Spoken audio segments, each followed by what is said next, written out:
Yo, what is up guys? It's Pedro here. So in today's video, I'll be going over some of the biggest training camp battles for the Washington Commanders.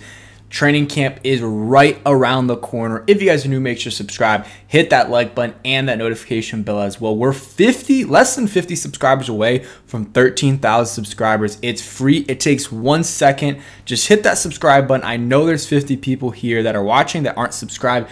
Do it. And in a few videos, if you don't like the content, you can unsubscribe, and that's fine by me. Just take a chance. And comment down below what you think is the biggest training camp battle. So just some updates. Tomorrow, the veterans will be reporting. The rookies already reported, and that was on Thursday. They had a practice on Friday, maybe had a couple other ones. A lot of conditioning stuff like that.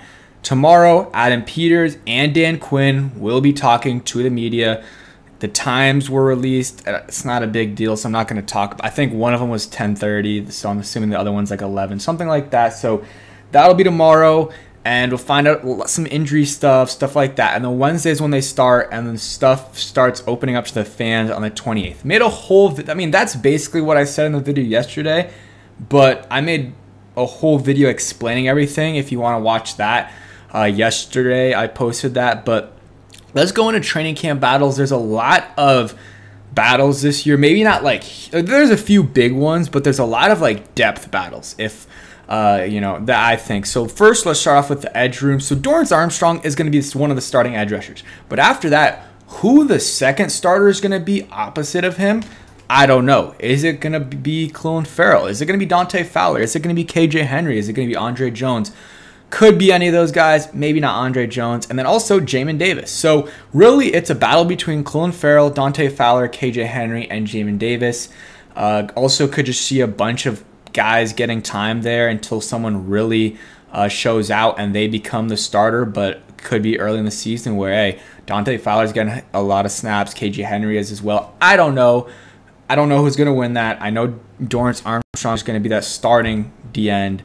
But after that, I don't really know. Andre Jones, I like him. I just don't think he's just going to be a starter. But I think they would like it to be Clelin Ferrell or KJ Henry or even Jamin Davis.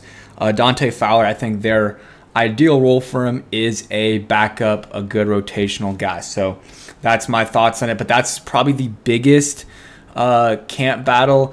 Another one is left tackle. You got Brandon Coleman and Cornelius Lucas battling it out for that left tackle spot. Wiley's going to be right tackle, Cosme right guard, Biotish will be center, and then left guard is also a competition. Will it be Nick Allegretti, maybe Rick Stromberg, a few other guys as well, but left tackle is a big one. Ideally, they want to be, have Brandon Coleman be that starting left tackle, but it's going to be tough. He's a third-round rookie. And yeah, it'll be tough for him, and a guy that some people think's more of a guard. I would love for him to be the starter, but you can't, like, if he's not the starter right away, you can't be like, dang, like, we wasted a pick on him. It might take a little bit of time, but if he is the starter right away, that's really good, because Cornelius Lucas can play. He's he's a good backup tackle in this league and can start some games for you if you want. Maybe not a good starter, but he can start games for you for sure. And then talked about a little bit. Left guard is a little bit of a battle too. Could it be Nick Allegretti, Ricky Stromberg, Chris Paul? They signed some other veterans as well, so that's something to watch out for. Maybe, Braden Daniels. I don't think so, but that's something to watch out for as well. So those are the ones I have a tweet on, and this is just kind of talking about in mini camp and OTAs who was getting the reps at left tackle, and that was Cornelius Lucas and Brandon Coleman, of course. All right, so now we'll go and get into some more low-key battles. Besides, let's get into one more. Cornerback, who's going to be the starting cornerback? We really don't know. Is Forbes going to start? Is Benjamin St. Juste going to start? Is Mike Sanders still going to start? Is Quan Martin going to start? Wouldn't be surprised if all those guys, or if any of those guys start, or if any of those guys don't make a starting spot. I mean, Benjamin St. Juste is probably close to locked in as a starter, but hey, you don't know. You don't know. I just had a kid, by the way, so congratulations to Benjamin St. Juste. Hopefully everything's well with that, and hopefully that gives him some extra motivation this year. He's a contract year anyways, but let's have a good year. Benjamin St. Juste, a nice guy and everything, but hasn't put it together so far, whether it could be injuries the first couple of years or last year with just his play. Let's put it together. And then Quan Martin, I don't know. Will he start? Will he play at free safety? I don't know. A lot of different battles there. The cornerback room. First of all, we don't know what 6 are going to make it. 5 or 6 are going to make it. We also have no idea who are the starters going to be. I think ideally they would like to do 4. They would like to have Forbes, St. Juice, and then Mike Sanders still as a slot corner as the starters, and then Quan Martin either as the backup nickel or starting free safety. Depends on how the competition there goes with Derek Forrest at free safety, because I think Derek Forrest is a little bit better of a strong safety. But other position battles, who's going to be the third receiver? Probably Luke McCaffrey. He's making the roster. There's no doubt about that. But if he doesn't look great, he's probably not going to be the starting receiver. They have veterans that can get PT. Jameson Crowder, even someone like Demir Bird or Zacchaeus. Those guys can. De'Ami Brown.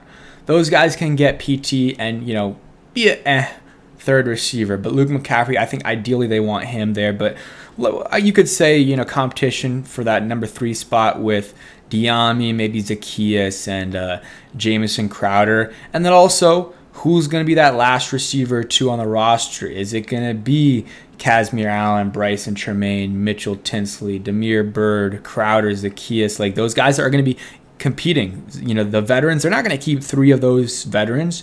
One of those for sure is going to be off the roster. And you got Rosemy Jack Saint from, I think it's Marcus Rosemy Jack Saint from Georgia, undrafted free agent. He's also a pretty talented guy. I mean, got undrafted, but maybe not super talented, but I think he has a shot to make it. I think he has one of the best shots out of all the undrafted free agents. And you see some of the other guards that they have here.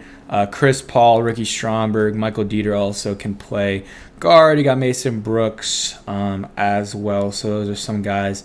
And, Braden Daniels, who can play tackle or guard. I mean, we don't know if he can play at all, but those are just some guys. Other position battle, who's going to be that 3rd/4th tight end? Do they keep 3? Do they keep 4? They're not keeping 5. So John Bates, Cole Turner, Armani Rogers. One of those 3 is not going to make the cut. If I had to guess now, probably Armani Rogers. But if they keep 3 tight ends, maybe they move on from Bates, or maybe they move on from Cole Turner. So that's also something to watch out for. Bates isn't really competing against anyone per se, just because he has a very different, he's not competing against Ben Sennett, because Ben Sennett drafted 2nd round, he's playing, there's no doubt about that. But he might compete, he's not really competing with Ben Sennett and Zach Ertz, because those guys are getting PT. And he's a very different tight end than Cole Turner. Cole Turner is more of a receiving tight end. But if Cole Turner can look really good and a better receiving tight end than Ben Sennett, or even Armani Rogers, who also is a receiving tight end as well, then okay, that'll help out his case. Bates, it'll really be more how does he look, and do they feel like they need him? They need a blocking tight end. Also, I guess if Ben Sennett looks really good as a blocking tight end, maybe they feel like they don't need John Bates and they can move on from him. But offensively, that's really the biggest battles. I mean, there's technically battles at every position, like Jeff Driscoll, Sam Hartman, who's going to make it there. I think they got one more quarterback in there as well. And then running back, Chris Rodriguez, Jeremy McNichols, and then the undrafted free agents as well. Defensively, let's go to special teams real quick. Returner, have no idea who's going to be the returner. There's new return rules. There's so many guys that are at returning on this roster that could make it. I'm not even I don't know. You could say Crowder, who did the punt returns last year for them. Dax Milne, who not a lot of people like. Kazmir Allen. I mean, you got Jahan there. Demir Bird did it, I think, in Arizona. So some options. I guess one other position battle is who's going to be that 4th defensive tackle, because John Allen, Deron Payne's they're going to be the starter. And if Johnny Newton's healthy, he's going to be that 3rd defensive tackle. But hey, is Fedarian Mathis going to make it? You got John Ridgeway, who's a stud. Fedarian Mathis is definitely in danger of missing the roster. If one of these other guys look really good, he could miss the roster. Nora Pollard, Virginia Tech guy, shout out Hokies. Maybe he shows out, or maybe another guy shows out.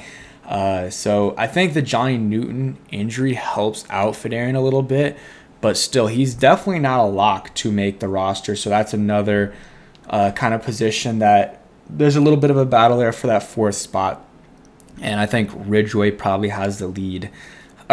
Ridgeway has the lead, I think, over Fedarian Mathis, even though they have him as a 3rd-string defensive tackle. But that is it for today's video. If you guys did enjoy, please hit that like button.